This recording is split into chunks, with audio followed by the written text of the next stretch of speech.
ఆరాధించెదా నిన్ను మది పొగడెదా నిరతము నిన్ను స్తుతించెదా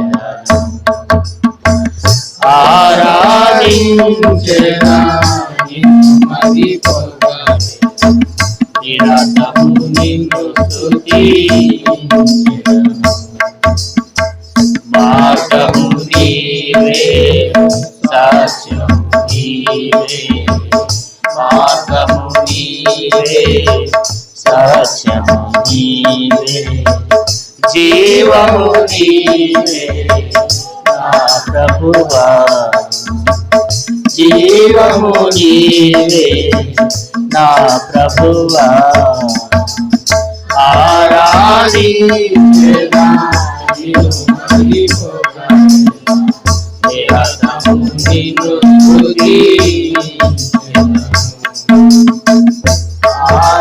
ఆరాధించెదా నిన్ను మది పొగడెదా నిరతము నిన్ను స్తుతించెదా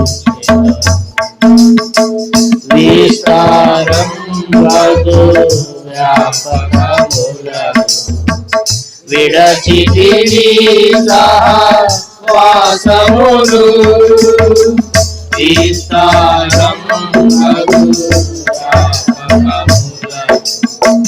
విడచితివి సహవాసమును పరిణితివి నా జీవితము పరిణితివి నా జీవితము నిన్ను సేవింపగా నేర్పిన ప్రభు నిన్ను సేవింపగా నేర్పిన ప్రభు ఆరాధించెదా నిన్ను మది పొగడెదా నిరతము నిన్ను స్తుతించెదా ఆరాధించెదా నిన్ను మది పొగడెదా నిరతము నిన్ను స్తుతించెదా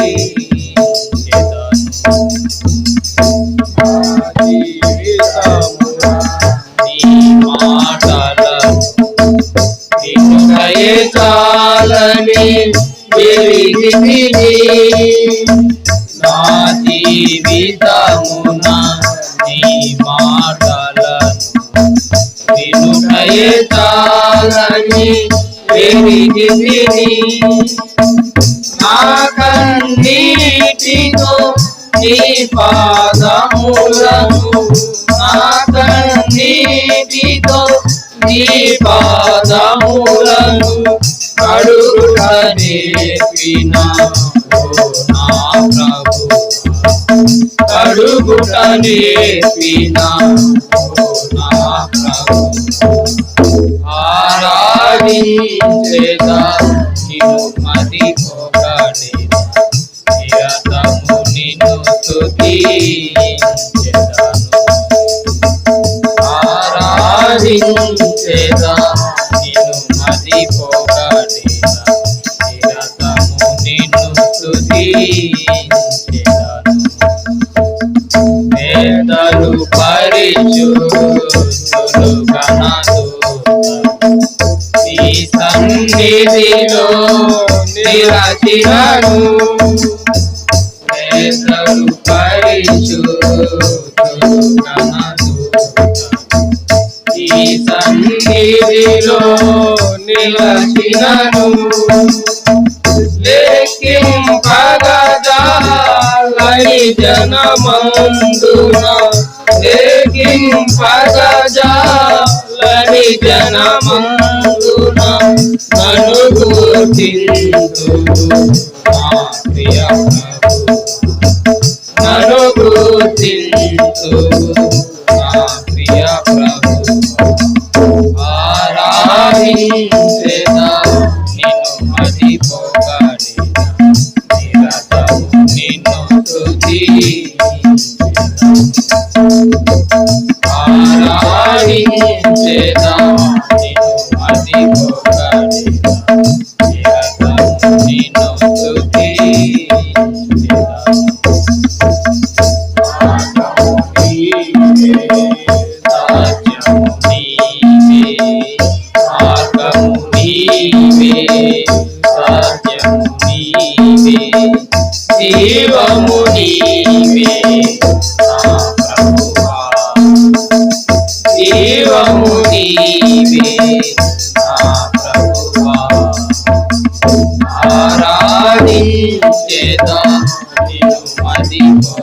నిన్ను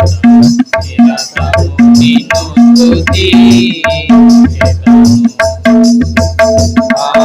ఆరాధించెదా నిన్ను మది పొగడెదా నిన్ను స్తుతించెదను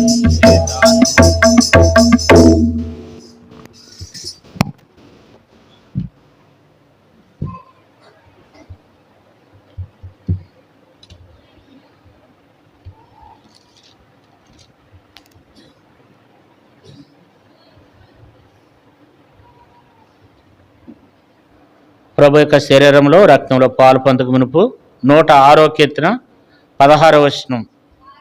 వారు తమ దండిపాలెంలో మోషే యందును యెహోవాకు ప్రతిష్ఠుడైన అహరోను యందును అసూయపడేది.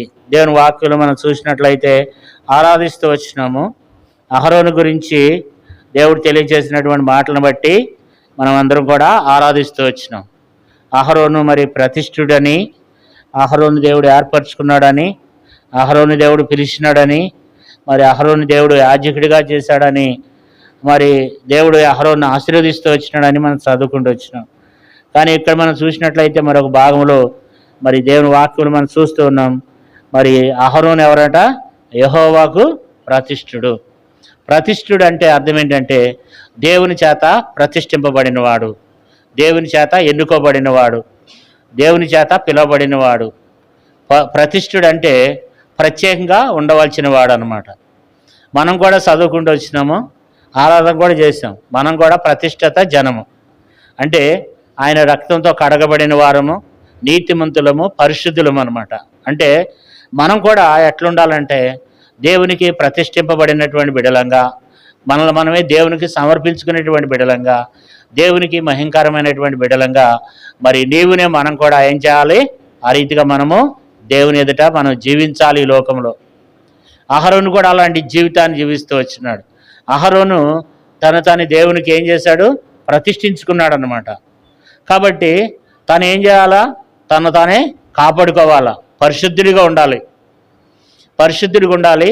తన పరిశుద్ధతను కాపాడుకోవాలా, దేవుని మందిరం పరిశుద్ధతను కాపాడాలా, మరి ప్రజల యొక్క విషయాల్లో విజ్ఞాపం చేసేవాడిగా ఉండాలన్నమాట. అహరోను అట్లా చేస్తూ వచ్చినాడు. తాను ఎంతగానో పరిశుద్ధపరుచుకుంటూ పవిత్రపరుచుకుంటూ వచ్చినాడు. తన ప్రతిష్ఠుడు కదా, మరి అపవిత్రమైనటువంటి వేటిని ముట్టకుండా, అపవిత్రమైన మాట్లాడకుండా, అపవిత్రమైన తినకుండా, అపవిత్రమైన జీవితాన్ని జీవించకుండా తను దేవునికి ప్రతిష్టమైనటువంటి విధానంలో ఆయన దేవునికి అలాంటి జీవితాన్ని అహరోను జీవిస్తూ వచ్చినాడు. అహరోను మరి మనకు దేవుడు, అహరోను ద్వారా దేవుడు మనకి ఏం తెలియజేస్తున్నాడంటే అహరోను ద్వారా నీవునే మనం కూడా ఏం కావాలా? ప్రతిష్ఠిత జనంగా ఉండాలి. మనం పరిశుద్ధతను కాపాడుకోవాలి, మన దేవుని నామానికి అవమానం రాకుండా కాపాడుకోవాలా, దేవుని మందిరమును కూడా మనం ఎంతగానో పరిశుద్ధంగా పవిత్రంగా ఉంచేవారంగా, దేవుని సంఘముగా మనం కూడా ఆ రీతిగా ఉండేవారంగా మనం కలిగి ఉండాలి. ఎందుకంటే పరిశుద్ధంగా ఎందుకు ఉండాల్సి వచ్చిందంటే సంవత్సరానికి ఒక్కసారి ఏం చేసేవాళ్ళు? పరిశుద్ధ స్థలం నుండి అతి పరిశుద్ధ స్థలానికి ఎవరు వెళ్ళేవాడు? ఒక ప్రధాన యాజకుడు మాత్రమే ప్రజల నిమిత్తం బలు అర్పించడానికి వెళ్ళేవాడు. ఆ మనిషి పరిశుద్ధంగా లేకుండా, దేవునికి ఇష్టమైన రీతిలో లేకుండా ఆ మనిషి కనుక లోపలికి వెళ్తే లోపలే చనిపోతాడు. ఆయనకి నిలువు టంగి ఉంటుంది, తర్వాత కింద అంగీకి కింద బాదం కాయలు ఉంటాయి, మధ్యలో గంటలు ఉంటాయి అన్నమాట. ఆయనకి నడుముకు తాడి కట్టి మరి పరిశుద్ధ స్థలం నుండి అతి పరిశుద్ధ స్థలంలోనికి అహరోను లోపలికి వెళ్ళి ప్రజల కొరకు ప్రాయశ్చిత్తం చేస్తూ రావడానికి వెళ్ళినప్పుడు, లేదా దేవునికి దూపం వేయడానికి అహరోను లోపలికి వెళ్ళినప్పుడు అక్కడ గనక ఆయన జీవితం గనక దేవునికి అంగీకారంగా లేకపోతే ఆ మనిషి అక్కడికక్కడే చనిపోతాడు. ఇంకా గంటలు మోగట్లేదంటే అర్థం ఏంటంటే యాజకుడు అక్కడ చనిపోయాడని అర్థం. వెంటనే తన నడనుకున్నటువంటి తాడుని లాగేసి ఆ మనిషిని వెనక్కి బయటికి తీసేస్తారనమాట. బ్రతికుంటే మరలా బయటకు వస్తాడు. అంటే అంత పరిశుద్ధమైనటువంటి జీవితం, అంత పవిత్రమైన జీవితము అహరోను జీవిస్తూ వచ్చినాడు. మనం కూడా ఆ రీతిగా ఈ దినాన్ని కూడా మనం కూడా అలాంటి వ్యక్తులంగా మనం కలిగి ఉండాలని దేవుని వాక్యంలో మనం చూస్తున్నాం. మరి అహరోను దేవునికి ప్రతిష్ఠుడు అంట. కాబట్టి మనం కూడా దేవుని బిడ్డలంగా, లోకస్తులు ఏమంటారు చెప్పండి? వీళ్ళు యేసు ప్రభువుని నమ్ముకున్నారు, వీళ్ళు పరిశుద్ధులంట, వీళ్ళు నీతిమంతులంట, వీళ్ళు చూడండి ఎట్లా జీవిస్తున్నారు, వాళ్ళ జీవితాలు చూడండి ఎంత బాధాకరంగా ఉన్నాయో వాళ్ళు అని చెప్పి మన జీవితాలు ఎట్లా ఉండకూడదు, దేవుని నామానికి అవమానం తీసుకొచ్చే జీవితాలుగా మన జీవితాలు ఉండకూడదు అనమాట. కొన్నిసార్లు లోకస్తులు ఏమంటారు, దేవుడు గొప్పడే కానండి వాళ్ళు మాత్రం ఎలాంటి వాళ్ళు, మంచి వాళ్ళు కాదు అని చెప్పి మాట్లాడుతూ ఉంటారనమాట. క్రైస్తవులు కూడా ఇలాంటి వాళ్ళు ఉంటారా, మీరు మందిరానికి వెళ్తానంటారు కదా, మీ దేవుడు గొప్పవాడు అంటారు, పరిశుద్ధుడు అంటారు కదా, ఇవన్నీ లోకస్తులు మాట్లాడుతుంటారు. అప్పుడు దేవుని నామానికి ఏం కలుగుద్ది, అవమానము కలుగుతుంది అనమాట. కాబట్టి దేవుని బిడ్డలారా, మనం ఎట్లా ఉండాలి అంటే మనం కూడా ఒక ప్రత్యేకించబడినటువంటి వారంగా, లోకానికి మాదిరికరమైనటువంటి వారంగా మనము కలిగి ఉండాలి కదా. అహరోను కూడా అలాంటి జీవితాన్ని జీవిస్తూ వచ్చినాడు. అందుకని దేవుడు అహరోను నుంచి మనకు నేర్పిస్తున్నాడు ఏమిటంటే, అహరోను ఎవరట, ప్రతిష్ఠుడంట కదా. తర్వాత మనం చూసినట్లయితే అహరోను ప్రతి విషయంలో దేవుని మీద ఆధారపడతాడు. ప్రతిదీ కూడా దేవుని దగ్గరికి వెళ్ళి ప్రార్థన చేస్తాడు. మరి అహరోను దేవుని దగ్గరికి వెళ్ళి మ్రొక్కుతాడు, దేవుని మీద ఆధారపడతాడు, తన సంగతులన్నీ దేవునికే తెలియచేస్తాడు కదా. ఎవరైనా మరి ఎందుకంటే బైబిల్లో అనేక సందర్భాలు రాయబడుతూ వచ్చింది.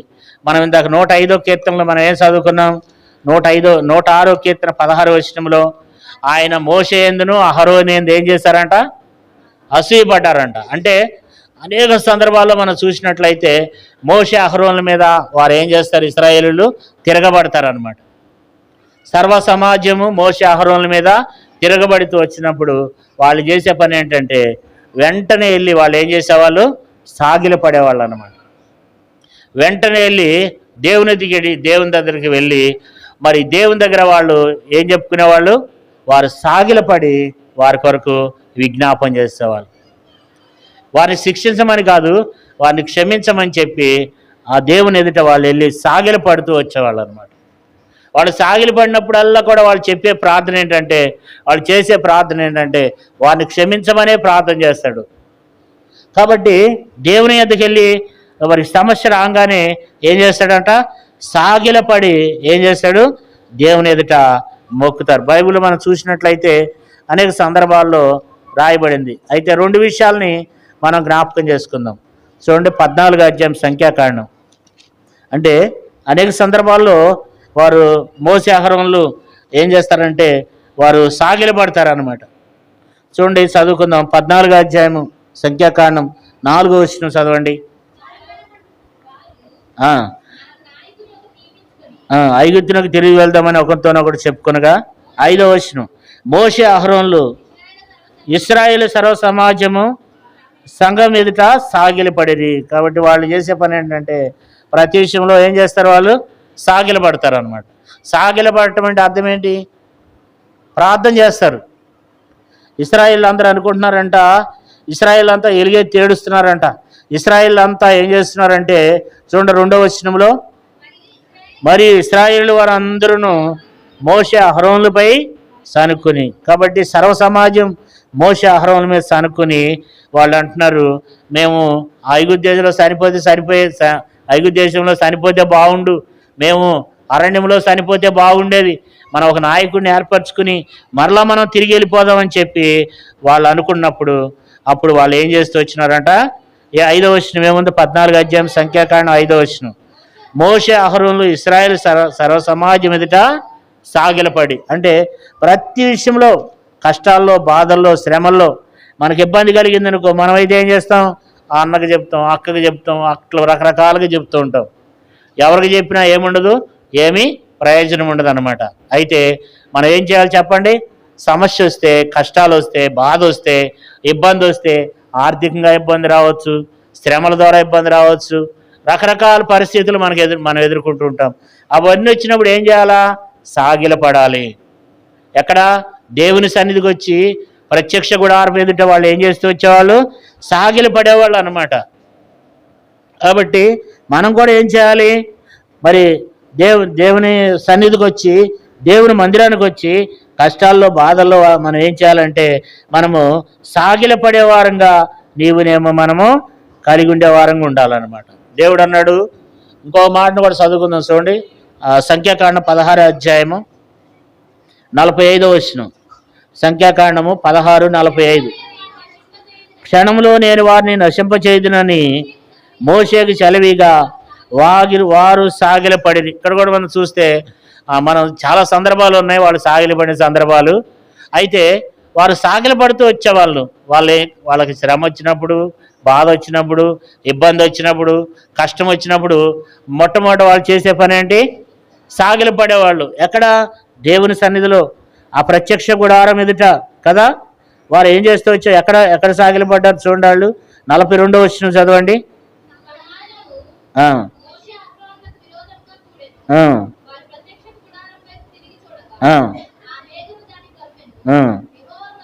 కాబట్టి వాళ్ళు ప్రతి విషయంలో కూడా ఏం చేస్తూ వచ్చేవాళ్ళు? వారు 43 చదవండి.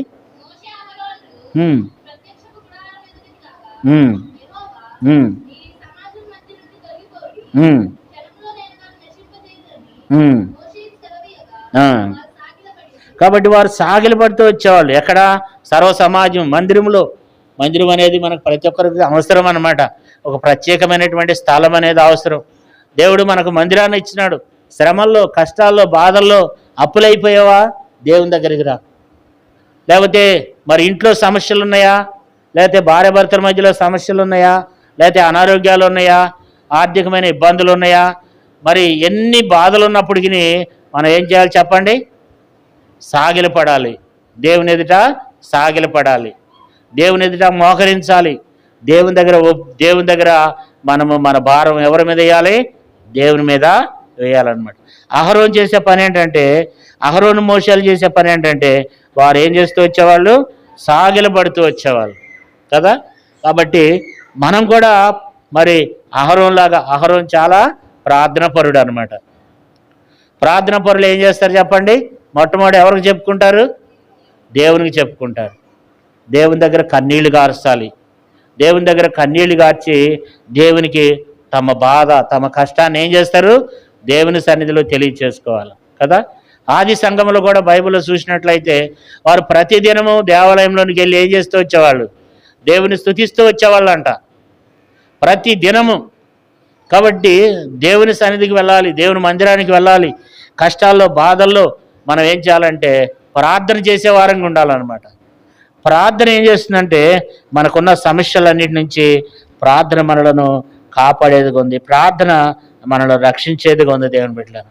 అందుకనే ప్రార్థన జీవితాన్ని మనం కలిగి ఉండాలి. ప్రార్థన అనుభవాన్ని మనం కలిగి ఉండాలి. అహరోను కూడా ఏం కలిగి ఉన్నాడంటే ప్రార్థన అనుభవాన్ని కలిగి. మరి అంత ప్రార్థన అనుభవం ఉంది కనుక వాళ్ళు లక్షల కాలు బలాన్ని వారు నడిపించినారు అనమాట. ఇశ్రాయేలీయులు ఎంతమంది? 6 లక్షల మంది అంట. ఐగుప్తు దేశం నుండి వారిని దేవుడు తీసుకుని వచ్చినప్పుడు మోషే అహరోనుల ద్వారా దేవుడు వారిని నడిపిస్తూ వచ్చినాడంట. అన్ని లక్షల మందిని తీసుకురావడానికి వాళ్ళు ఎంత ప్రార్థన పరులు అయి ఉంటే అంతమందిని వాళ్ళు తీసుకురాగలిగినారు కదా. కాబట్టి మరి చిన్న చిన్న కుటుంబంలో చిన్న చిన్న కష్టాలకు ఏం చేస్తాం చెప్పండి? మనం ఒక భార్య విషయంలో, భర్త విషయంలో, ఇంట్లో సమస్యల విషయంలో ఎంతో సతమతం అయిపోతూ ఉంటాం కదా. మరి చిన్న సంఘం విషయంలో కూడా ఏం చేస్తుంటాం? ఎంతో సతమతం అయిపోతూ ఉంటాం. సేవకులైన వారు కూడా ఒక సంఘంలోని చిన్న దాదాపు 100 మంది 50 మంది సంఘంలో కూడా ఆ సమస్యలకు సతమతం అయిపోతూ ఉంటాం. మరి వాళ్ళు చూసినట్లయితే లక్షల మందిని అరణ్యంలో నుంచి, వారిని లక్షల మందిని ఐగుప్తు దేశం నుండి పాలు తేలిన ప్రపంచ దేశానికి వాళ్ళని నడిపిస్తున్నారు. వాళ్ళు ఎంత ప్రార్థన పరులు, ఎన్ని బాధల్లో, కష్టాల్లో వాళ్ళు ఏం చేసేది? మొట్టమొదటి వాళ్ళు ఏం నేర్చుకున్నారంటే సాగిలపట్టం అనేది నేర్చుకున్నారు దేవుడు. కాబట్టి మనం ఏం చేస్తున్నాం? ఏదైనా మనకి ఏదైనా ఒక 10,000 అవసరం ఉందనుకో, ఎవరి దగ్గరకో వెళ్ళి సాగిలపడుతున్నాం. ఒక 20,000 అబ్బు ఉందనుకోండి, ఎవరి దగ్గరకో వెళ్ళి సాగిలపడుతున్నాం. కష్టాలు వస్తే, శ్రమలు వస్తే, ఇబ్బందులు వస్తే ఎవరెవరి దగ్గరికో వెళ్ళిపోతున్నాం, కానీ దేవుని దగ్గర మాత్రము సాగిలపడడం అనమాట. అలాంటి ప్రార్థన జీవితం లేనటువంటి జీవితంలోనికి మనం వచ్చేస్తున్నాం కదా. కాబట్టి ఇప్పుడు అహరోను ఏం చేస్తూ వచ్చాడంట? అహరోను నుండి దేవుడు మనకి ఏమి నేర్పిస్తున్నాడు? అహరోను ప్రతిష్ఠితుడు, పరిశుద్ధుడు, తను తాను కాపాడుకుంటూ దేవుని మందిరాన్ని కాపాడుతూ ఎంతో మరి దేవుని సన్నిధిలో నమ్మకంగా ప్రధాన యాజకుడిగా అహరోను ఉంటూ వచ్చాడు కదా. తర్వాత అహరోను ఏం చేస్తూ వచ్చినాడు? దేవుని ఎదుట సాగిలపడుతూ వచ్చాడనమాట. దేవుని ఎదుట సాగిలపడుతూ వచ్చినాడు. తర్వాత ఏం చేస్తూ వచ్చేవాళ్ళు? వాళ్ళు బైబిల్లో మనం చూసినట్లయితే వాళ్ళు ఆజ్ఞలు గైకునేవాళ్ళు. ఏం చేసేవాళ్ళు చెప్పండి? చెప్పండి. ఆజ్ఞలు గైకునేవాళ్ళు కదా. దేవుని ఆజ్ఞల్ని గైకునేవాళ్ళు అనమాట. వారు దేవుడు ఏదైనా చెప్పినాడు అనుకోండి, ఆ దేవుడు చెప్పిన మాటను వాళ్ళు ఏమంటారు? వెంటనే దాన్ని త్రోసివేయకుండా దేవుని ఆజ్ఞలు వాళ్ళు ఏం చేస్తూ వచ్చేవాళ్ళు? గైకునేవాళ్ళు అనమాట. చూడండి 7వ అధ్యాయము 6వ వచనం, నిర్గమకాండము 7వ అధ్యాయము 6వ వచనం. మోషే అహరోనులు యెహోవా తనకు ఆజ్ఞాపించినట్లు చేసిరి, అలాగనే చేసిరి. ఇక్కడ మనం చూస్తే మోషే అహరోనులు ఏం చేస్తూ వచ్చేవాళ్ళు అంటండి? దేవుడు ఆజ్ఞాపించినట్లు చేసేవాడంట, వాళ్ళు అలాగనే చేశారంట కదా. కాబట్టి దేవుడు ఏది చెప్తే ఆ పని చేసేవాళ్ళు. వాళ్ళు దేవుని ఆజ్ఞలు ఏం చేసేవాళ్ళు చెప్పండి? గైకునేవాళ్ళు కదా. మనం అన్నీ చూపించాలంటే సమయం చాలదు, కానీ అక్కడొక 2 మాటలు అక్కడొక 2 మాటలు మనం జ్ఞాపకం చేసుకుందాం. వాళ్ళు ఏం చేస్తూ వచ్చేవాళ్ళు? దేవునికి వాళ్ళు దేవుని ఆజ్ఞలు గైకునేవాళ్ళు అనమాట కదా. నిర్గమకాండం 7వ అధ్యాయం 6వ వచనం మరొకసారి చూడండి.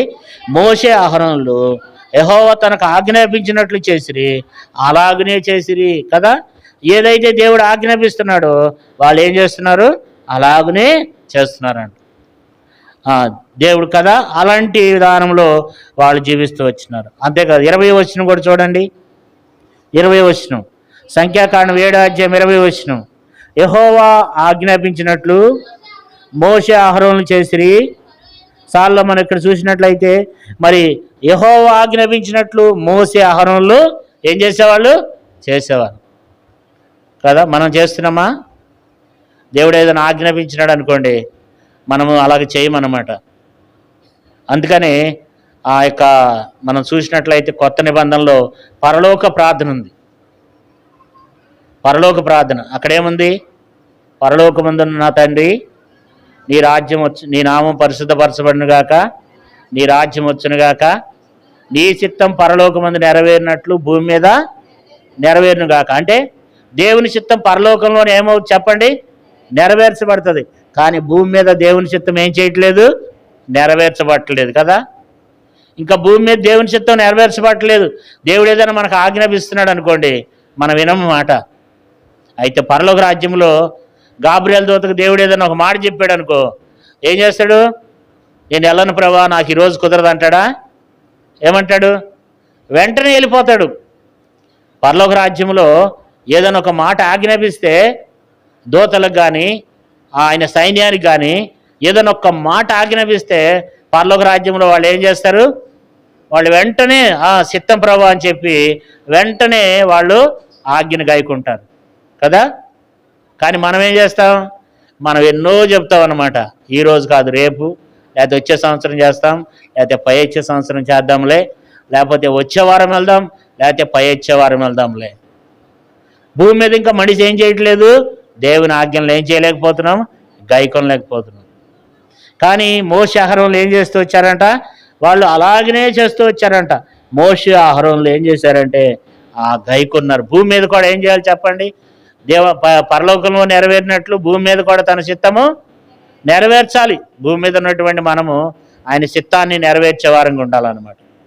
ఆయన చిత్తాన్ని మనం నెరవేరుస్తున్నామా? మోషే అహరోనులు నెరవేర్చారు. పోయిన వారంలో మనం చేపల గురించి చూసాం. చేపలు అవి ఎంత ఉంటాయి? చిన్నవే కదా. అవి ఏం చేసినాయి? దేవునికి ఎంతగానో లోబడుతూ దేవుని చిత్తాన్ని నెరవేర్చినాయి అన్నమాట. ప్రియమైన దేవుని బిడ్డలారా, మనం ఎలాగున్నాం? మన దేవుని ఆజ్ఞలు గాయకుంటున్నామా? ఈ ఆదివారం వస్తే వచ్చే ఆదివారం రాము, వస్తే ఆదివారం వస్తే వచ్చే ఆదివారం రాము. అదైనా సమయానికి వస్తామంటే సమయానికి రాము. మనం ఇష్టం వచ్చినప్పుడు వస్తాం, మనకి ఇష్టం వచ్చినప్పుడు వెళ్ళిపోతూ ఉంటాం. మనకి ఇష్టమైతే వింటాం, మనకి కష్టమైతే వినకుండా మానేస్తాం. అలాంటి జీవితాలు కలిగి ఉంటున్నాం. మనం అట్లా ఉండకూడదు. అహరోన్ లాగా ఉండాలా. అహరోన్ ఏం చేశాడు చెప్పండి? ఆ మోషే అహరోన్లు అలాగే చేశారంట కదా. మరి అలాంటి జీవితాన్ని మనం కలిగి ఉంటున్నామా? అహరోన్ అంట విధేయత కలిగిన వాడంట. మనం చూసినట్లయితే అహరోన్లో 4వ విషయాన్ని చూస్తే ఇప్పుడు మనం ఫస్ట్ నుంచి చదువుకుందాం. అహరోను ఏంటి? పరిశుద్ధుడు, ప్రతిష్ఠితుడు. తర్వాత ప్రార్థనాపరుడు, ఎక్కడ సాగిలపడతాడు? ప్రత్యక్ష గుడారం ఎదుట. తర్వాత ఆజ్ఞలు గైకుంటారు, ఏది చెప్తే అది. మేము ఇది చేయమని అనరంట వాళ్ళు. అంతేకాదు అహరోను విధేయత కలిగిన వాడు. మోసే కంటే కూడా అహరోను విధేయత కలిగిన వాడు కదా. ఏమన్నాడు చూడండి, మనం చూసినట్లయితే నిర్గమకాండం 4వ అధ్యాయం, నిర్గమకాండం 4వ అధ్యాయము, నిర్గమకాండం 4వ అధ్యాయము 14వ వచనం. ఆయన మోసే మీద కోపపడి, లేవీడగు నీ అన్నైన అహరోను లేడా? అతడు బాగా మాట్లాడగలడని నేను ఎరుగుదును. ఇదిగో అతడు నిన్ను ఎదుర్కొన వచ్చుచున్నాడు, అతడు నిన్ను చూసి తన హృదయమందు సంతోషించును. కాబట్టి ఇక్కడ అంటాడు దేవుడు. మోసే ఏం చెప్తున్నాడు? మోసే రకరకాలుగా సాకులు చెప్తున్నాడు అనమాట. మోసేని దేవుడు అంటున్నాడు, మోసే నువ్వు ఐగుప్తు దేశానికి వెళ్ళాలి అని అంటే మోసే ఏం చెప్పాడు చూడండి. 3వ అధ్యాయం 11వ వచనం చదవండి. నిర్గమకాండం 3:11. అందుకు మోసే, నేను ఫరో యొద్దకు వెళ్ళుటకును ఇశ్రాయేలులను ఐగుప్తులో నుండి తోడుకుని వచ్చుటకును నేనెంతటి వాడను అని దేవునితో. చూసారా దేవుడు ఏం చెప్తున్నాడు? నువ్వేం చెయ్యి, ఇశ్రాయేల్ దగ్గరికి వెళ్ళి, ఫరో దగ్గరికి వెళ్ళి, ఐగుప్తు దేశానికి వెళ్ళి నేను చెప్పినట్లు చెప్పమంటే ఈయనేమంటాడు? నేనెంతటి వాడినయ్యా, నేను వెళ్ళలేను బాబు, నాకు శక్తి చాలదు, నాకు బలం చాలదు, ఇవన్నీ చెప్తున్నాడు. నేను ఎంతటి వాడిని, నేను అది చేయలేనన్నా అంటే మనం చెప్తాం కదా చాలాసార్లు. ఏం చెప్తాం మనం? నేను అది చేయలేను, నేను ఇది చేయలేను, నేను ఆ పని చేయలేను, నేను ఈ పని చేయలేను, నాకు టైం చాలదు. మోసే కూడా ఏం చెప్తున్నాడు? అంట నేనెంతటి వాడు, ఆయనకి తెలవదా? నువ్వెంతటి వాడు అనేది ఆయనకి తెలవదా? మన సామర్థ్యం ఆయనకి తెలియదా? కానీ ఈయన ఏం చెప్తున్నాడంటే నేనెంతటి వాడను ప్రభువా అంటున్నాడు కదా. ఇంకేమంటాడు? 13వ వచనం చూడండి.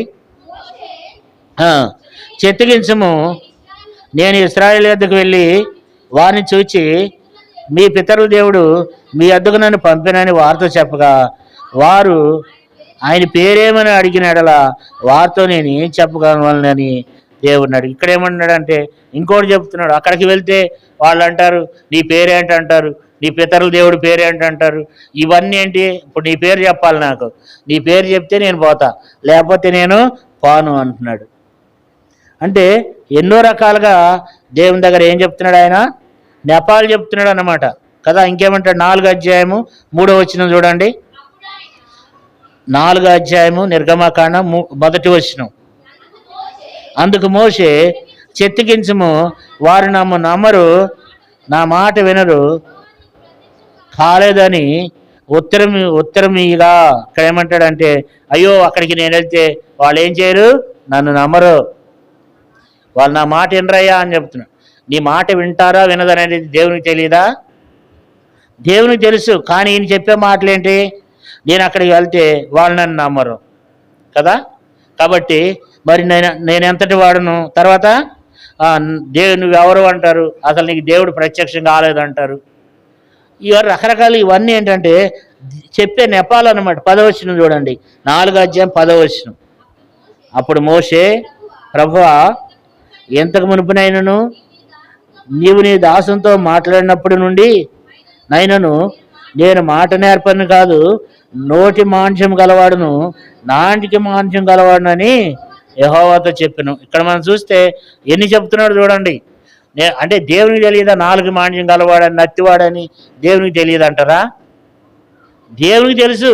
కానీ ఇవన్నీ ఏంటంటే వెళ్ళటానికి ఇష్టం లేక ఇవన్నీ రకరకాలు నెపాలన్నమాట. అంతేకాదు ఐదవది చూడండి, ఐదవది కూడా మనం చూసినట్లయితే 13 వచ్చిన చదవండి, 4:13. అందుకు అతడు, అయ్యో ప్రభువా నువ్వు పంపదలిచిన వాడినే పంపమనగా కదా. ఇప్పుడు ఏమంటున్నాడని ఎంత చెప్పాడు దేవుడు. ఎంత అసలు దేవుడు అంటే ఎవరు? ఆయన సర్వశక్తుడైన దేవుడు, ఆయన గొప్పవాడు. ఇంత దగ్గరకు వచ్చి ఆయన పరలోకం విడిచిపెట్టి భూమి మీదకి దిగి వచ్చి అంత ఆకాశ మహాకాశంలో పడచాలని దేవుడు ఎన్నిక లేనటువంటి ఒక వ్యక్తి దగ్గరకు వచ్చి ఆ వ్యక్తితో అంత దగ్గరగా సన్నిహితంగా మాట్లాడుతుంటే ఇంతసేపు మాట్లాడి చివరికి చెప్పిన మాట ఏంటంటే, అయ్యో ప్రభువా నేను ఏమంటాడు, నువ్వు పంపదలిచిన వారిని దేవుని కోపం వచ్చిందంట. దేవుని కోపం వచ్చి 14 వచనంలో ఏమంటున్నాడు చూడండి. ఆయన మోషే మీద కోపడి, లేవీయుడగు నీ అన్నయ్య అయిన అహరోను లేడా, అతడు బాగా మాట్లాడగలడని నేను ఎరుగుదును అంటున్నాడు కాదా. కాబట్టి మరి మోషే అహరోను అయితే, అహరోనుతో దేవుడు అన్నాడంట, నీ తమ్ముడు వస్తున్నాడు అరణ్యంలోనికి వెళ్ళి అహరోను అని చెప్తే అరణ్యంలోకి వెళ్ళిపోతున్నాడంట.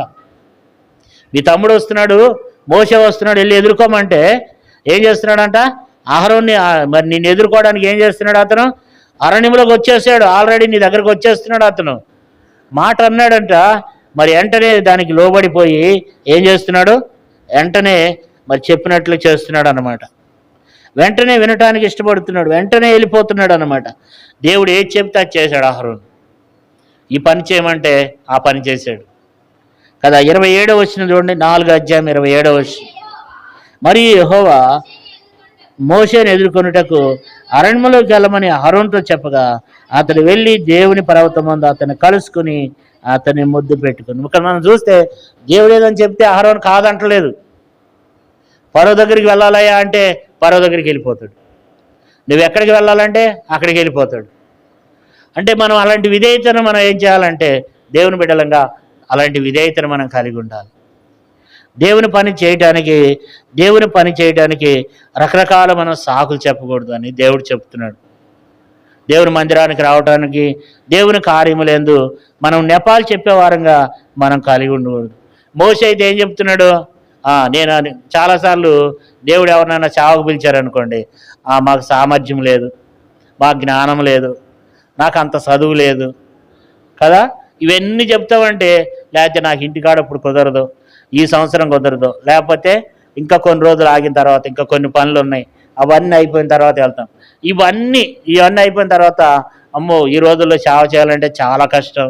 ఇట్లా రకరకాలుగా మనం ఏం చేస్తూ ఉంటామంటే, దేవుడు ఏది చెప్పినా అదే కాదు. దేవుని మందిరంలో ఏదైనా పని చేయాలన్నా, దేవునికి ఏదైనా మనం చేయాలంటే మనం ఎన్ని నెపాలు చెప్తామంటే మోషేలాగా మనం కూడా అన్ని నెపాలు చెప్తాం అనమాట. కానీ అహరోనుతో దేవుడు చెప్తున్నాడంట, నువ్వు అరణ్యంలోనికి వెళ్ళమంటే అరణ్యంలోనికి వెళ్ళిపోతున్నాడు. తర్వాత దేవుడు ఎక్కువ అహరోనుతో మాట్లాడు, కానీ మోషేతో ఎక్కువ దేవుడు మాట్లాడతాడు. అంటే వాళ్ళిద్దరు ఎవరు తక్కువ వాళ్ళు కాదు. అయితే అహరోనుతో దేవుడు అంటాడు మోషేతో, మీ అన్నని వెళ్ళమను, మీ అన్నని ఈ పని చేయమని అంటే టక్కన పని చేసేస్తాడు అహరోను. నేను చేయలేనే, నేను పరో ఎదుటికి వెళ్ళి మాట్లాడాలి. ఇప్పుడు పరో ఎదుటికి వెళ్ళి మాట్లాడాలంటే ఏం కావాలా, అహంకారమైనటువంటి దుర్మార్గమైనటువంటి వ్యక్తి పరో రాజు అనమాట, ఐగుప్తు దేశానికి రాజు దగ్గరికి వెళ్ళి మాట్లాడాలా. మోషే ఏమో వెనకాల నుంచి ఉంటాడు, మోషే వెనకాల నుంచి అట్టగాది ఇట్టని చెప్తుంటే మరి అహరోను ఏం చేయాలా, దాన్ని వివరించి చెప్పాలి. అక్కడ మాట్లాడేది అహరోనే, కానీ దేవుడేమో మోషేకి చెప్తుంటే మోషే ఏం చేయాలా, అహరోనికి చెప్పాలా. అరే అన్న, మన ఇద్దరం అక్కడికి వెళ్తున్నాం, ఇదిగో నువ్వు ఇట్టెట్టెడు చెప్పాలంటే అక్కడికి వెళ్ళి అహరోను ఏం చేయాలి చెప్పండి, వివరించి చెప్పాలన్నమాట. అంటే అహరోను మరి ఎంతో విధేయత కలిగి ఆ రీతిగా ఉంటూ వచ్చినాడు అనమాట. అంతేకాదు అహరోను అంట, చూడండి ఒక మాట చదువుకుందాం, నిర్గమకాండము 4వ అధ్యాయము, నిర్గమకాండం 4వ అధ్యాయం 14వ వచనం. ఆయన మోషే మీద కోపపడి, లేవీయుడగు నీ అన్నయ్య అహరోను లేడా, అతడు బాగా మాట్లాడగలడని నేను ఎరుగుదును. కాబట్టి దేవుడు అంటాడు, మీ అన్న మాట్లాడతాడులే. అంటే మోషే నత్తివాడు, మోషే స్పష్టంగా మాట్లాడలేడు కనుక మాట్లాడేది ఎవరు, అహరోను. కానీ ఎప్పుడు కూడా నేను మోషే కంటే గొప్పవాడిని, మా వాడికి ఏది రాదు, మా వాడికి టాలెంట్ లేదు అని ఎప్పుడు కూడా అనేవాడు. ఏనాడు కూడా అతిశయం అనేది తనలో లేదన్నమాట. ఎప్పుడు దేవుని కనపరచబడాలి, తర్వాత మా సహోదరుడు ఏం చేయబడాలా, మా సహోదరుడు కనపరచబడాలనే విధానంలో ఉంటాడు. కానీ ఏనాడు కూడా తను ఎక్కడ కూడా అతిశయించి గర్వించలేదు, అతిశయ పడలేదు. తనకి ఎంత టాలెంట్ ఉన్నా, ఎంత చక్కగా మాట్లాడతాడంటే అంతగా వివరించి మాట్లాడతాడు, అంతగా ధారాళంగా మాట్లాడతాడు. కానీ మరి అయినప్పుడు కూడా మరి ఏం చేస్తున్నాడంటే మౌనంగా ఉంటున్నాడు అనమాట కదా. 4వ అధ్యాయం 30 వచనం చూడండి, నిర్గమకాండం 4:30, 4వ అధ్యాయము నిర్గమకాండం 30 వచనం. యెహోవా మోషేతో చెప్పిన మాటలన్నీ అహరోను వివరించి జనుల ఎదుట ఆ సూచక్రియలను చేయగా జనులు నమ్మిరి కదా. మరి దేవుడు ఏం చేస్తున్నాడు? మోషేకి చెప్తున్నాడు. మోషే ఏం చేయాలా? అహరోనుకి చెప్పాలా? అహరోను దాన్ని వివరించి చెప్తున్నాడంట. అహరోను వివరించి చెప్తాడు. కానీ ఎప్పుడైనా అహరోను గొప్పవాడని మనం అనుకున్నామా? అహరోను అంత వివరించి చెప్తాడంట. అహరోను చాలా గొప్పవాడే. సూచక్రియలు కూడా ఎవరు చేయాలా? అహరోనే చేయాలా. అహరోనే గొప్ప కార్యాలు చేయాలా. అహరోనే అద్భుత కార్యాలు చేయాలా కదా. అక్కడ ఒక పెద్ద రాజు ఉన్నాడు, ఫరో రాజు ఉన్నాడు. మరి మోషే దగ్గర ఏముంది చెప్పండి? కర్ర ఉంది. మోషే కర్ర కింద పడేయంగానే ఏమైంది చెప్పండి? ఏమైంది? పామైంది. మరలా ఫరో రాజు దగ్గరికి వెళ్ళాలి. ఫరో రాజు దగ్గరికి వెళ్ళిన తర్వాత ఆ కర్ర కింద వేస్తే మరలా ఏమైంది చెప్పండి? మరలా పామైంది. అయితే మోషే కర్ర ఎక్కడ పామైంది? మండుతున్న పొద దగ్గర మోషే కర్ర పామైంది. ఐగుప్తు దేశం వెళ్ళిన తర్వాత ఫరో ఎదుట అహరోను కర్ర పామైంది. అహరోను కర్ర ఏమైంది? పామైంది. చూడండి, దేవుని వాక్యం మనం చూసినట్లయితే మరి కొన్ని విషయాలు మనం చదువుకుందాం. ఎందుకంటే మరి అహరోను అంట మరి ఏం చేస్తున్నాడు? మరి మోషే పలకవలసిన మాటలన్నీ ఏం చేస్తున్నాడు? అహరోను పలుకుతున్నాడు. పలకతమే కాదు, అహరోను ఏం చేస్తున్నాడు అంటే ఆ సూచక్రియలను చేస్తున్నాడు అనమాట. చూడండి, చదువుకుందాం. నిర్గమకాండం 7వ అధ్యాయము 8వ వచనం చదవండి. మరియు యెహోవా మోషే అహరోనులతో ఇట్లనెను, ఫరో మీ శక్తి చూపుటకై ఒక మత్కార్యము కనపరచుడని మీతో చెప్పినప్పుడు నీవు అహరోను చూచి నీ కర్రను పట్టుకొని ఫరో ఎదుట దాన్ని పడవేము, అది సర్పమగును. కాబట్టి మోషే అహరోనులు ఫరో యొద్దకు వెళ్ళి యెహోవా తనకు ఆజ్ఞాపించినట్లు చేసిరి. అహరోను ఫరో ఎదుటను అతని సేవకులు ఎదుటను తన కర్రను పడవేయగా అది సర్పమైంది. అంటే మోషే కర్ర ఇది ఎక్కడ సర్పమైంది? 4వ అధ్యాయంలో మోషే కర్ర సర్పమైంది. అంటే 4వ అధ్యాయము 3వ వచనములో మోషే కర్ర సర్పమైంది. కానీ ప్రజలందరి ముందు, ఫరో రాజు ముందు ఎవరి కర్ర సర్పమైంది? అహరోను కర్ర సర్పమైంది. అంటే అహరోనే ఎక్కువ మోషే కంటే ఎక్కువ ఫరో ఎదుట సూచక్రియలు చేశాడనమాట. సూచక్రియలు చేసిందని ఎవరంటే ఎక్కువ అహరోనే ఏం చేస్తూ వచ్చాడంట? ఆ సూచక్రియలను చేస్తూ వచ్చాడనమాట. అహరోను కర్ర కింద పడేయంగానే అహరోను కర్ర ఏమవుతుంది? పాము అవుతుందంట.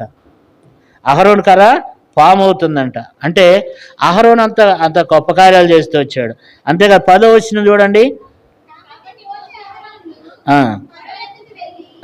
యెహోవా తనకు ఆజ్ఞాపించినట్లు చేసిరి. అహరోను ఫరో ఎదుటను అతని సేవకుల ఎదుటను ఆ కర్రను పడవేయగానే అది సర్పమాయను. కాబట్టి ఇప్పుడు అది సర్పమైపోయింది. వెంటనే శకునగాండ్లు కూడా చేశారు, వాళ్ళ కర్రలు కూడా సర్పమైనాయి. అంటే అంతేకాదు, మరలా ఏమైంది చూడండి దేవుని వాక్యంలో 7వ అధ్యాయం నిర్గమకాండము 15వ వచనం.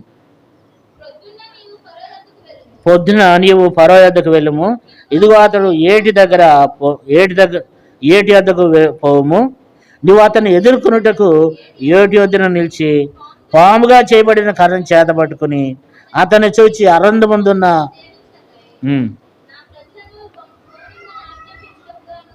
యెహోవా నన్ను నీ వద్దకు పంపాను, నువ్వు ఇదివరకు వినకపోతివి. ఇక్కడ మనం చూస్తే మరొక మాట చదువుకుందాం. ఫరో యొద్దకు వెళ్ళాడంట. ఫరో యొద్దకు వెళ్ళాలి, ఇదిగో నువ్వు గతంలో చెప్పిన మాటలు కూడా నువ్వు వినలేదు కనుక ఈసారి నేను మరొక అద్భుతం చేయబోతున్నాడు దేవుడు అని చెప్పి మరలా అహరోను మాట్లాడాలి. అక్కడ 19వ వచనం చూడండి, 7:19. యెహోవా మోషేతో ఇట్లనెను, నువ్వు అహరోనుతో నీ కర్ర పట్టుకుని ఐగుప్తు జనుల మీదను, అనగా వారి నదుల మీదను, వారి కాలువల మీదను, వారి చెరువుల మీదను నీ చెయ్యి చాపము, అవి రక్తమగును. ఐగుప్తు దేశమంతటను మాను పాత్రలోను రాతి పాత్రలోను రక్తముండునని అతనితో చెప్పమనెను. యెహోవా ఆజ్ఞాపించినట్లు మోషే అహరోను చేసిరి. అతడు ఫరో సేవకుల ఎదుటను తన కర్రను పైకెత్తినప్పుడు ఏటి నీళ్ళు అన్నీ రక్తంగా మార్చబడింది. అహరోను కర్ర ఎత్తి కొడితే ఏటి నీళ్ళు అన్నీ ఏమైనాయంట? రక్తంగా మార్చబడినాయంట. అహరోను కర్ర ఎత్తితే మరి గొప్ప చూడండి, ఎనిమిదో అధ్యాయం, నిర్గమకాండము 8వ అధ్యాయం 5వ వచనం. నీవు అహరోను చూచి నీ కర్ర పట్టుకుని ఏటిపాయల మీదను, కాలువ మీదను, చెరువుల మీదను నీ చేయి చాపి ఐగుప్తు దేశం మీద కప్పలను రాజేయమని అతనితో చెప్పమనగా, అహరోను ఐగుప్తు దేశం మీద తన చేయి చాపెను. అప్పుడు కప్పలు ఎక్కి వచ్చి ఐగుప్తు దేశం అంతటను కప్పెను. అంటే అహరోను ఏది చేస్తే అది. అహరోను కర్ర పెట్టి కొడితే కప్పలన్నీ ఇంట్లో ఎక్కడ చూసినా కప్పలే. 10 తెగుళ్ళు వచ్చినాయి. 10 తెగుళ్ళు కూడా అహరోను చేతులు ఉన్నటువంటి కర్ర ద్వారానే మరి ఆ 10 తెగుళ్ళు వస్తాయి. మోషే కూడా కొన్నిసార్లు తన కర్రను కొడితే అక్కడ గొప్ప కార్యాలు జరుగుతూ వచ్చినాయి. అహరోను కర్ర పెట్టి కొడితే ఐగుప్తు దేశం అంతా కూడా పేలైపోయినాయి అంట. ఈ మాట చదువుదాం చూడండి, 8వ అధ్యాయము, నిర్గమకాండం 8వ అధ్యాయం 16వ వచనం. అందుకు యెహోవా మోషేతో, నీవు నీ కర్ర చాపి ఈ దేశపు ధూళిని కొట్టుము, ఐగుప్తు దేశం అంతటను పేలగునని అహరోనుతో చెప్పమనగా వారట్లు చేసిరి. అహరోను తన కర్రను పట్టుకుని చేయి చాపి ఆ దేశపు ధూళిని కొట్టినప్పుడు పేలు మనుషుల మీదను జంతువుల మీద నుండిను ఐగుప్తు దేశం అంతటను ఆ దేశపు ధూళి అంతయు పేలాయిను. కాబట్టి అహరోనులో ఎంత శక్తి ఉందో చూడండి. అహరోను కూడా ఏం చేస్తూ వచ్చినాడు? గొప్ప కార్యాలు చేశాడు. కానీ అహరోను ఎప్పుడు కూడా అతిశయించినాడా? కానీ మనం ఎప్పుడు అనుకునేది ఏంటంటే మోషే కర్ర ద్వారానే అన్నీ జరిగినాయి అని మనం అనుకుంటాం. మోషే కర్రనే పాము అయింది అనుకుంటాం. అహరోను కర్ర కూడా అయింది. అహరోను కూడా గొప్పవాడే. మోషే ఎంతో అహరోను కూడా అంతే. కానీ ఎప్పుడు కూడా అహరోను గురించి అంత పెద్దగా లేదు. అహరోను ఎప్పుడు కూడా ఏం చేసేవాడంటే అహరోను తగ్గి ఉండేవాడు అనమాట. అహరోన్లో ఏం లేదంటే అహరోన్లో అతిశయం లేదు. అహరోన్లో నేను అనేటువంటి స్వభావం అహరోన్లో లేదు. అహరోను ప్రార్థన చేస్తే గొప్ప కార్యాలు, అద్భుత కార్యాలు జరుగుతాయి కదా. ఇప్పుడు మనం చూస్తూ వచ్చినాము, అహరోను ఎవరట? ప్రతిష్ఠుడు. తర్వాత అహరోను ప్రార్థనాపరుడు. అహరోను దేవుని ఆజ్ఞలు గాయకుంటున్నాడు. అహరోను దేవుని మాటకు విధేయత చూపిస్తున్నాడు. కానీ మోషే అయితే 5 సాకులు చెప్తూ వచ్చినాడు. అహరోనులో అతిశయం లేదు. ఆ పరవ దగ్గరికి వెళ్ళి మాట్లాడేది అహరోనే. మరి తన కర్ర పెట్టి కొట్టాలి, నదుల మీద కర్ర పెట్టి కొట్టాలంటే, నదులన్నీ రక్తంగా మారాలంటే అహరోనే. ఏ పని చేయాలన్నా అహరోను కర్రే. కానీ ఎక్కడ కూడా అహరోను మరి అతిశయించి మరి నేను గొప్పవాడిని, నీకంటే నేను గొప్పవాడిని అని ఎక్కడ కూడా. అయితే ఒక్కసారి మాత్రం అన్నాడు. మరి మోషే ఆ మిద్యోను స్త్రీని వివాహం చేసుకున్నప్పుడు, ఆ యొక్క కూషు దేశపు స్త్రీని వివాహం చేసుకున్నప్పుడు అప్పుడు మాత్రమే అన్నాడు, దేవుడు మీతోనే మాట్లాడే, నాతో మాట్లాడలేదా అన్నాడు. ఎందుకంటే దేవుడు మోషేతో మాట్లాడాడు, అహరోనుతో కూడా మాట్లాడాడు. అయితే నువ్వు ఇలాంటి పని ఎందుకు చేసావు? నువ్వు మరి ఆ క్రూస్ దేశపు స్త్రీని ఎందుకు వివాహం చేసుకున్నావు? మిద్యోను స్త్రీని నువ్వు ఎందుకు వివాహం చేసుకున్నావు అని చెప్పి ఆ విషయంలో మాత్రం ఒకసారి మరి అహరోను మాట్లాడతాడు. దేవుడు నాతో కూడా మాట్లాడాడు కదా, నువ్వు ఇలాంటి పని ఎందుకు చేసావు, ఇట్లా చేయకూడదు అని చెప్పి. అంటే ఒక వేరే జాతికి సంబంధించినటువంటి వారిని వాళ్ళు చేసుకోకూడదు కనుక, వివాహం చేసుకోకూడదు కనుక ఆ విషయమై మాట్లాడాడు. కానీ అన్ని విషయంలో కూడా ఎక్కడ కూడా మనం చూసినట్లయితే అహరోనులో అతిశయం కానీ గర్వం కానీ ఎంత మాత్రం కూడా అహరోనులో ఏమాత్రం కూడా కనిపించదు దేవుని బిడ్డలారా కదా. కాబట్టి ఇప్పుడు మనం అహరోనులో చూస్తూ వచ్చాము. అహరోనులో విధేయత ఉంది, అహరోనులో ఆజ్ఞలు గైకుంటున్నాడు. అహరోను ఎక్కడ కూడా అతిశయించి గర్వించలేదు తనకున్న టాలెంట్ని బట్టి. అంతేకాదు అహరోనులో మరి చూసినట్లయితే 6వ విషయాన్ని కూడా మనం చదువుకుందాం. చూడండి అహరోను ఏం చేస్తూ వచ్చినాడంటే 17వ అధ్యాయం, నిర్గమకాండము 17వ అధ్యాయము, నిర్గమకాండము 17వ అధ్యాయము 8వ వచనాన్ని చదువుకుందాం. 8వ వచనం చదవండి. తర్వాత అమాలేకీలు వచ్చి రెఫీదీములో ఇశ్రాయేలుతో యుద్ధం చేయగా మోషే యెహోషువ మోషే యెహోషువతో, మన కొరకు మనుషులను ఏర్పరిచి వారిని తీసుకుని బయలువెళ్ళి అమాలేకులతో యుద్ధం చేయము. రేపు నేను దేవుని కర్రను చేతపట్టుకుని ఆ కొండ శిఖరం మీద నిలిచెదను. అప్పుడు మరి యెహోషువ మోషే తనతో చెప్పినట్లు చేసి అమాలేకులతో యుద్ధమాడెను. మోషే అహరోనులు హూరు అని వారు ఆ కొండ శిఖరం ఎక్కిరి. ఇక్కడ మనం చూసినట్లయితే మరి కిందేమో మరి అమాలేకీలు యుద్ధానికి వచ్చారు. ఇశ్రాయేలుకి అమాలేకీల యుద్ధం జరుగుతుంది. ఇప్పుడు మోషే, అహరోను, హూరు అనేటువంటి ముగ్గురు కొండ శిఖరాన్ని నిలబడ్డారు. కొండ శిఖరాన్ని నిలబడి వాళ్ళు ఏం చేయాలంటే మోషే 2 చేతులు పైకెత్తాలి. మోషే 2 చేతులు పైకెత్తినప్పుడు మరి ఇశ్రాయేలు గెలుస్తున్నారు.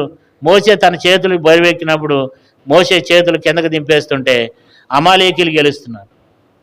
ఎప్పుడైతే మోషేకి ఒక మనిషి కర్ర పట్టుకుని మరి ఆ పెద్ద కర్ర పట్టుకుని ఎంతసేపు మనం 2 చేతులు పైకెత్తి నిలబడలేం.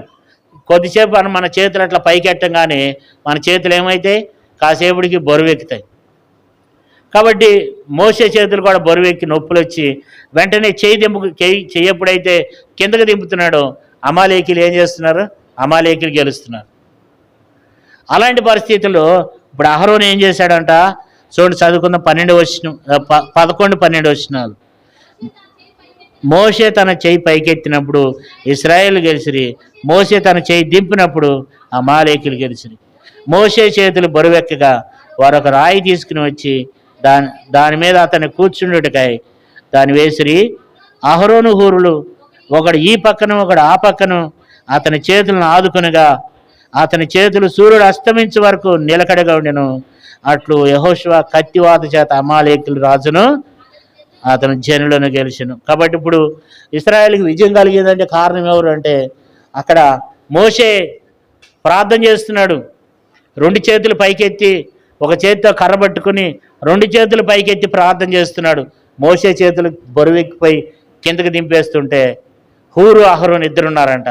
వాళ్ళిద్దరు ఏం చేశారంటే ఇట్లా కుదరదని చెప్పి ఒక రాయి తీసుకొచ్చి మోషేని దాని మీద కూర్చోబెట్టి ఒకళ్ళు ఈ వైపున ఒకళ్ళు ఆ వైపున ఒకళ్ళు కుడి వైపున ఒకళ్ళు ఎడం వైపున ఏం చేస్తూ వచ్చినారంట అతని చేతులను ఆదుకునిగా ఆ చేతులు ఏం చేసినాయి? సూర్యుడు అస్తమించే వరకు ఆ చేతులు నిడతలుగా ఉన్నాయంట. ఎంత గొప్ప విషయమో చూడండి కదా. అంటే పరిచర్యలో సహకారిగా ఉన్నాడు. మనం ఏం చేస్తాం చెప్పండి? సంఘ ప్రార్థన ఉందనుకోండి, ఏం చేస్తాం? వాళ్ళు చేసుకుంటారులే, మాకెందుకు, మాకు సంఘ ప్రార్థనతో పని లేదు. మనం అట్లా లేము, మనం సహకారులుగా లేము. దేవుని పనిలో సహకరించాలి. వాళ్ళే చేసుకుంటారులేండి, అది పాస్టర్ గారు చేసే పనిగా, లేకపోతే పలానా సంఘ పెద్ద ఉన్నాడుగా, లేకపోతే పలానా అన్న ఉన్నాడుగా, అది వాళ్ళు చేసే పనులేండి, మాకు సంబంధం లేదు. మా పనులు మాయ అని వెళ్ళిపోతే ఆ పరిచర్య ఎట్లా జరుగుతుంది? దేవుని కార్యాలు ఎట్లా జరిగితే మన జీవితంలో విజయం కలగట్లేదు. అందుకని మన కుటుంబాల్లో అపజయం ఎదుర్కొంటున్నాం. కుటుంబాల్లో సంఘం ఏం చేయాలి చెప్పండి? సంఘమంతా వచ్చేసి దేవుని సన్నిధిలో ఇక్కడున్న స్థానిక సేవకునితో కలిసి మనం సంఘంలో కూర్చొని ప్రార్థన చేయాలి. అప్పుడు దేవుడు నీ కుటుంబానికి విజయం కలగజేస్తాడు. అది నీ కుటుంబానికి ఎంతో మేలు. కానీ మనం ఏం చేస్తామంటే మనము అహరోనులాగా మనం ఆదుకునే పరిస్థితిలో లేము. వాళ్ళే చేసుకుంటారు, వాళ్ళ పని వాళ్ళే చేసుకుంటారు కాబట్టి మాకు అవసరం లేదు. సంఘ ప్రార్థనకి వెళ్ళేవాళ్ళు సంఘ ప్రార్థనకి వెళ్తారు, గొలుసు ప్రార్థనకి వెళ్ళేవాళ్ళు గొలుసు ప్రార్థనకి వెళ్తారు. కాబట్టి నేమా కొడుకులకి వెళ్ళేవాళ్ళు వాళ్ళే వెళ్తారు, మాకు అవసరం లేదు. ఇప్పుడు చూడండి, గొలుసు ప్రార్థన మన సంఘంలో మరి ఎప్పటి నుంచో జరుగుతుంది. ఇంతవరకు అసలు గొలుసు ప్రార్థనకు ఒక్కరోజు కూడా రాని వాళ్ళు ఉన్నారు. ఎట్లా మరి నిజంగా దేవుని పరిచర్య ఎట్లా మన కుటుంబాలకి, మీ కుటుంబాలకు ఎట్లా నెమ్మది కలుగుతుంది? మీ కుటుంబంలో శత్రువు కార్యములను ఎట్లా లయపరచబడతాయి? ఇక్కడ ఏం చేయాలి చెప్పండి? ప్రార్థన చేయాలి. కొన్నిసార్లు ఒక 5-6 లేకపోతే 7-8 మంది వస్తున్నారు అనుకోండి, మరి ఉదయం 6 నుండి సాయంత్రం 6 గంటలకు 12 గంటలు. కాబట్టి కొన్నిసార్లు 2-3 వస్తున్నారు. మరి మిగతాదంతా మేమేం చేస్తున్నాము? మేము జరిపిస్తున్నాం. ఒక్కసారి కనుక అక్క నేను లేకపోతే గొలుసు ప్రార్థన మొత్తం క్లోజ్ అయిపోతుంది. కారణం ఏంటంటే అలాంటి ఆ పరిచర్యలో సహకరించేటువంటి మనసు మన జీవితాలు లేదు కనుక కుటుంబాలు అభివృద్ధి చెందటం లేదు, కుటుంబాల్లో విజయం కలగట్లేదు. కదా. కాబట్టి మరి మోషే అహరోను ఏం చేస్తూ వచ్చినాడంట, హూరు అహరోన్లు ఏం చేశారంట చూడండి. మరి 12వ వచనం, మోషే చేతులు బరువెగ్గా వారు ఒక రాయి తీసుకుని వచ్చి అతడు దాని మీద కూర్చుంటే దాన్ని వేసిరి. అహరోను హూరులు ఒకడు ఈ పక్కను ఒకడు ఆ పక్కను అతని చేతులు ఆదుకునగా అతని చేతులు కాబట్టి అతని చేతులు సూర్యుడు అస్తమించే వరకు నిలకడగొన్నాయంట. యెహోషువ ఏం చేస్తున్నాడంటే కిందుండి హతం చేస్తున్నాడు. మరి అక్కడ ఇశ్రాయేలు గొప్ప జయం కలిగిందనమాట. అమాలేకీలు ఓడిపోయినారు. నీ జీవితంలో శత్రువు ఓడిపోవాలంటే ఆదుకోవాలి, పరిచర్యలో సహకారిగా ఉండాలి. అహరోను అంటాడు పరిచర్యలో మోషేకి అహరోను సహకారిగా ఉన్నాడు. మోషేకి అహరోను సహకారిగా ఉన్నారు. మనం ఏం చేస్తాం? మనం ఆ సహకారిగా ఉండటానికి మనం ఇష్టపడం. మనం సహకారిగా ఉండాలంటే ఏం చేయాలా? పాస్టర్ గారు మనకు వాక్యం ఇస్తే సహకారిగా ఉంటాం, పాస్టర్ గారు పాటలు పాడినిస్తే సహకారిగా ఉంటాం, అందరూ మనతో మాట్లాడితే మనం సహకారిగా ఉంటాం. అట్లా ఉండకూడదు. దేవుడు తగిన సమయంలో హెచ్చించుతాడు. దేవుడు తగిన సమయంలో హెచ్చించినట్లుగా దేవుడు మనకిచ్చిన టాలెంట్, మనకిచ్చిన సామర్థ్యమును అహరోన్లాగా ఏం చేయాలి చెప్పండి? పరిచర్యలో ఉపయోగించాలి. దేవుడే కొన్నిసార్లు మనల్ని కొన్నిసార్లు మనం కోరింది దేవుడు మనకి ఇవ్వకపోవచ్చు. కానీ ఒక దినం వచ్చినప్పుడు బైబిల్లో రాయబడింది, బలా నమ్మకమైన మంచి దాసుడా, నువ్వు కొంచెంలో నమ్మకంగా ఉన్నావు కనుక నేను నిన్ను అన్నిటి మీద నిన్ను పెడుతున్నాను. ఒక దినాన మనం నమ్మకంగా ఉంటాయి, ఏది ఇచ్చినా ఇవ్వకపోయినా, ఎవరు మాట్లాడినా మాట్లాడకపోయినా, నీ పని ఏంటి, మందిరంలో నీ వంతు ఏంటి అనేది నువ్వు ఎప్పుడైతే నీ జీవితంలో చేస్తావో అప్పుడు దేవుడు నిన్ను ఆశీర్వదించి దేవుడు నిన్ను హెచ్చిస్తాడు. అహరోను కూడా అలాంటి జీవితాన్ని కలిగి ఉన్నాడు. మనం కూడా దేవుని పనులు బైబిల్లో రాయబడింది. పిలిపిలికి రాసిన పత్రికలో చదవవలసిన లేదు, కానీ సమయం లేదు. ఆ సహకారుల పేర్లు జీవగ్రంథంలో రాయబడి ఉన్నాయంట కదా. ఆ సహకారుల పేర్లు జీవగ్రంథంలో ఉన్నాయి. దేవుని పని చేస్తే జీవగ్రంథంలో మన పేరు ఎక్కుతుంది. ఎంత ధన్యత అండి. కాబట్టి దేవుని పనిలో సహకారిగా ఉండాలి. అరే మరి ఈరోజు గొలుసు ప్రార్థన ఉంది, ఎవరైనా ఉంటారో ఉండరో, నా వంతు నేను వెళ్ళాలి. సంఘ ప్రార్థన ఉంది, నా వంతు నేను వెళ్ళాలి. ఉపవాస ప్రార్థన ఉంది, నా వంతు నేను వెళ్ళాలి. కాబట్టి అహరోను కూడా పరిచర్యలో అదే సహకారం అన్నమాట. దాన్ని సేవ చేయటం అంటారు అనమాట. ప్రార్థన సేవ, లేకపోతే దేవుని పని, ఏ పని అయినా సరే దేవుడు నీకు ఇచ్చిన సామర్థ్యమును మనం ఏం చేయాలి? అహరోనులాగా ఉపయోగించాలి. అతని చేతులను ఏం చేస్తూ వచ్చినారంట, ఒకళ్ళు ఈ పక్కన ఒకడు ఆ పక్కన ఆదుకున్నారు కనుక అక్కడ అమాలేకీయుల మీద గొప్ప విజయాన్ని కలిగింది. లేకపోతే ఇశ్రాయేలులో అనేక మంది కత్తివాత చేత ఏమయ్యేవాళ్ళు? హతమయ్యేవాళ్ళు. ఇశ్రాయేలు ఓడిపోయేవాళ్ళు. నిజంగా మన ఆత్మీయ జీవితాలు మనం పోల్చుకుంటే మన జీవితాలు కూడా ఆ రీతిగానే ఉంటాయి కదా. ఇంకేమిటంటే చివరిలో ఒక మాట చదువుకుని మనము ప్రభు శరీరంలో రక్తంలో మనం పాలు పొందాం. చూడండి, సంఖ్యాకాండము 16వ అధ్యాయము. సంఖ్యాకాండము 16వ అధ్యాయము. ఇక్కడ మనం చూసినట్లయితే ఇక్కడ సంఖ్యాకాండం 16వ అధ్యాయంలో ఇక్కడ కూడా మనం చూసినట్లయితే కోరాహు, దాతాను, అభిరాములు అనేటువంటి ముగ్గురు 250 మందిని తీసుకుని మోషే అహరోనుల మీద విరోధంగా తిరుగుబాటు చేశారు. 16వ అధ్యాయం 4వ వచనం చూడండి, లేదా 16వ అధ్యాయం 3వ వచనం. సంఖ్యాకాండము 16:3 చదవండి.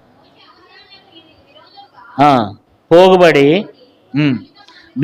మీతో మాకిక పని లేదు, ఈ సర్వ సమాజంలో ప్రతివాడు పరిశుద్ధుడే, యెహోవా వారి మధ్యనున్నాడు, యెహోవా సంఘం మీద మిమ్మల్ని మీరెలా హెచ్చించుకున్నారని. మోషే ఆ మాట విని సాగిలపడెను. సాల్లం ఇక్కడ చూస్తే కోరాహు, అభిరాము, దాత వీళ్ళు ముగ్గురు, వాళ్ళతో పాటు ఇంకా 250 మందిని తీసుకుని వాళ్ళు ఏం చేశారంట, మోషే అహరోనుల మీద తిరగబడుతూ వచ్చారంట. కాబట్టి వాళ్ళు అంటారు ప్రతి ఒక్కరు కూడా పరిశుద్ధులే అంటున్నారు, ప్రతి ఒక్కరు సేవ చేయొచ్చు అంటున్నారు. వాళ్ళు దేవుని యొక్క యాజకత్వాన్ని వాళ్ళు కోరుకుంటున్నారు. మోషే అహరోనులు చేసేదేంటి, మోషే చేసేదేంటి, అహరోను చేసేదేంటి? 11వ వచనం చూడండి. 11వ వచనం, ఇందు నిమిత్తము నీవును నీ సమస్తమును యెహోవాకు విరోధముగా పోగైన్నారు. అహరోను ఎవరు? అతనికి విరోధముగా మీరు సనగనేలా. కాబట్టి అహరోను ఎవడు? అహరోను ఎవడు? అహరోనే నా లేవీడిగా చేసేది, అహరోనే నా సేవ చేసేది, అహరోనే నా యాజకుడికి ఉండేది, మేము కూడా ఉంటామని మాట్లాడారు. అయితే దేవుని యొక్క ఉగ్రత వచ్చింది, భూమి నెరలు విరిసింది. మరి వాళ్ళు సజీవులు ఉండంగానే ప్రాణములతో దేవుడు వారిని మింగివేస్తున్నాడు. భూమి నెరలు విరిసి వారితో పాటు ఉన్నటువంటి ఆ 250 మందిని, వారి భార్యలను, పిల్లలను, మరి 32వ వచనం రాయబడింది, వారి భూమి మింగివేస్తూ వచ్చింది. అయితే మిగతా వాళ్ళ మీదకి దేవుని యొక్క తెగులు వచ్చింది. తెగులు వస్తే ఏం చేయాలా? అబ్బా మా మీదకి తిరగబడ్డారు, దేవుడు న్యాయం చేశాడు అనుకోవాలా. మనమైతే అనుకుంటాము మా మీద తిరగబడి అహరోను ఎవడు అంటాడా, దేవుడు మంచి పని చేస్తున్నాడు, మొత్తం తెగుళ్ళు చచ్చిపోని అని కూర్చుంటాం, పండగ చేసుకుంటాం మనమైతే. కానీ మోషే అహరోన్లు ఏం చేశారంటే, అహరోను ఏం చేస్తూ వచ్చినాడంటే, చూడండి 41వ వచనం చదవండి. మరునాడు ఇశ్రాయేలీయుల సర్వసమాజము మోషే అహరోనులకు విరోధముగా సనుగుచు, మీరు యెహోవా ప్రజలను చంపితిరని చెప్పి సమాజము మోషే అహరోనులకు విరోధముగా కూడాను.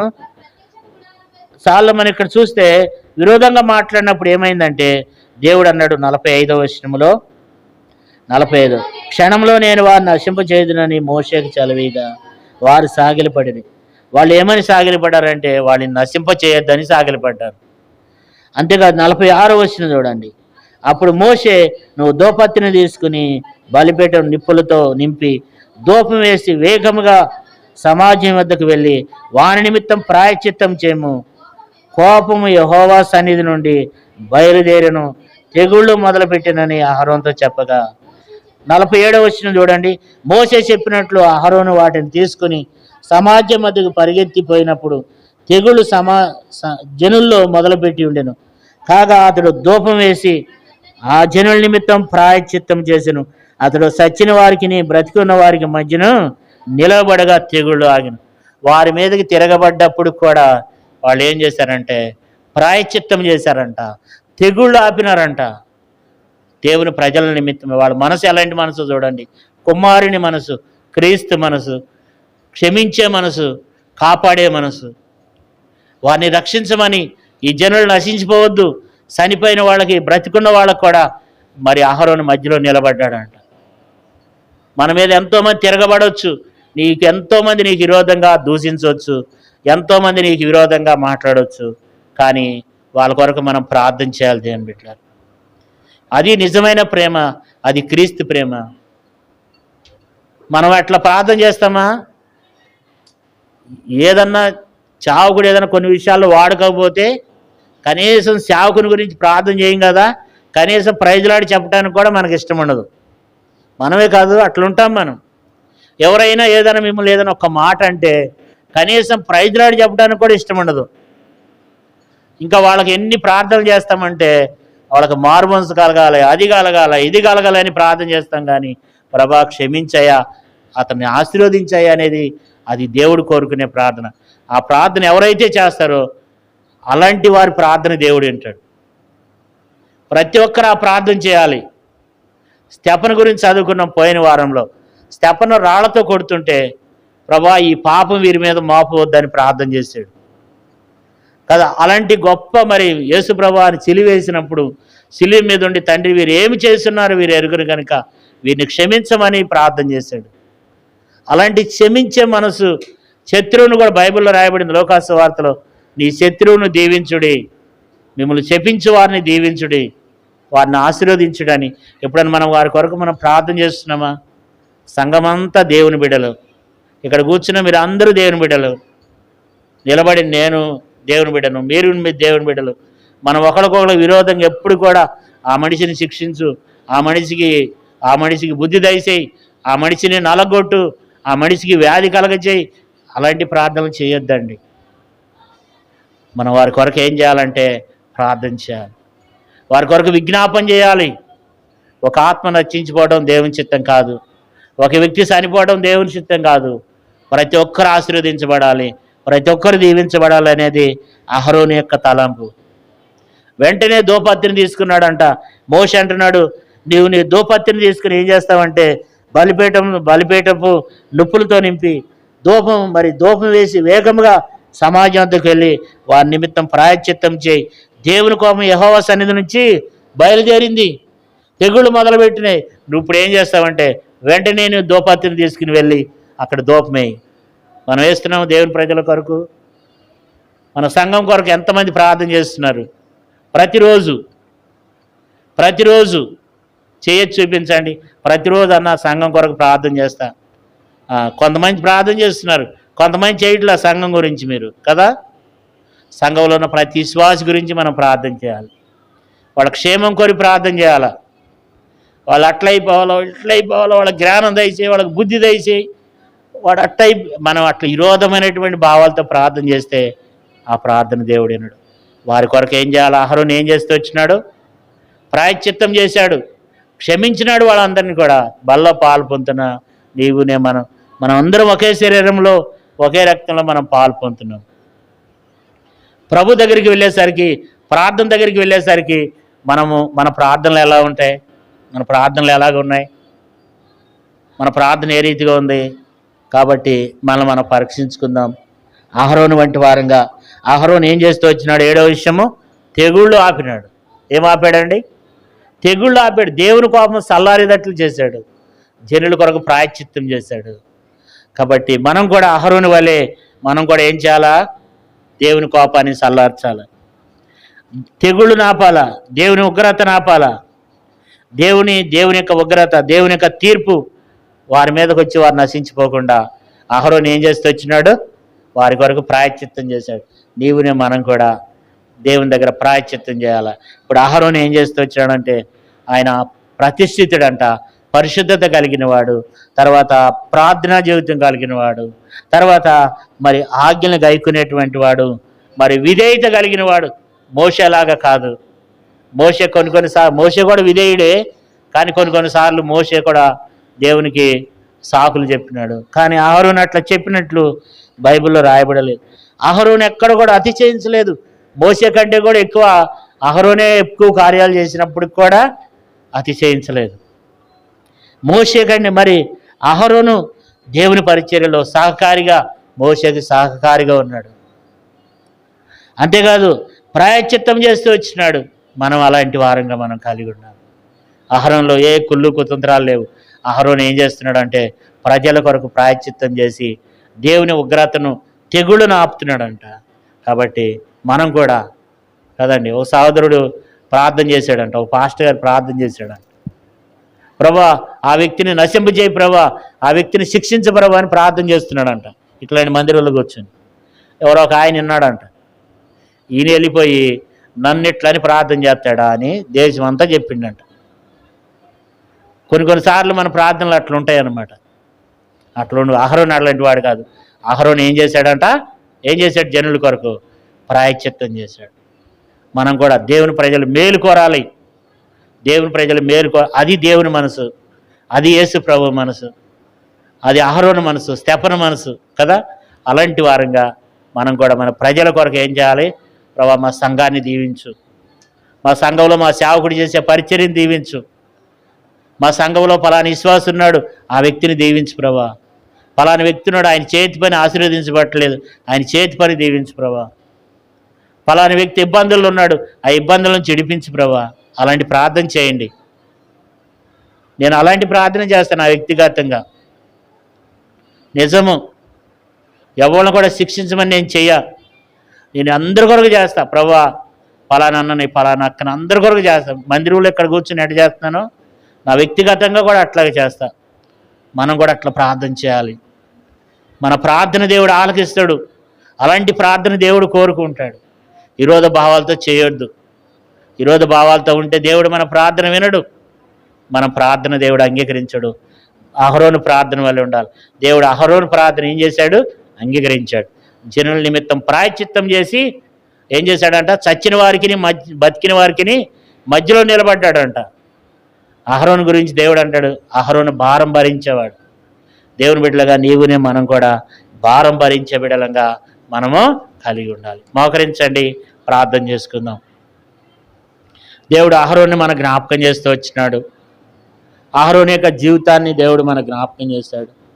మనం కూడా ఆ రీతిగా ఉండాలని దేవుడు కోరుకుంటున్నాడు. మనం కూడా అహరోను వంటి వారముగా, అహరోను దేవునికి ప్రతిష్ఠింపబడిన వాడు, మనం కూడా దేవుని యొక్క ప్రతిష్ఠితమైన జనమే. అహరోను దేవుని యాజకుడు, మనం కూడా రాజులేని యాజక సమూహం. మనం ఆ రక్తంతో కలవబడిన వారు, విలువైనటువంటి వారు. అహరోను ప్రార్థన జీవితాన్ని కలిగి ఉన్నాడు, దేవుని దగ్గరికి వచ్చి సాగిల పడుతున్నాడు. అహరోను దేవుని ఆజ్ఞలు గాయకుంటున్నాడు, దేవుడు ఏ మాట చెప్తే ఆ మాట గాయకుంటున్నాడు. అహరోను ఎక్కడ అతిశయించడంలా, నేను పెద్దవాడిని కదా, నాకు ఎంత వయసు ఉంది కదా అనుకోవట్లా. వాడెవడు మోషే, వాడు సరిగా మాటలే రావు అని అనుకోవట్లా. నాకు ఎంత జ్ఞానం ఉంది, నేను ఎప్పటి నుంచో నేను 30-40 సంవత్సరాల నుంచి నేను సీనియర్ని, నాకున్నటువంటి జ్ఞానం ఎవరికి ఉంది ఇక్కడ? ఆ అతిశయం ఎప్పుడు కూడా తన హృదయంలో కూడా అతిశయించలేదు. తన కర్ర పెట్టి కొడితే, కర్ర కింద బారేస్తే ఫరో ఎదుట, సమాజం ఎదుట ఆ కర్ర సర్పమైందంట.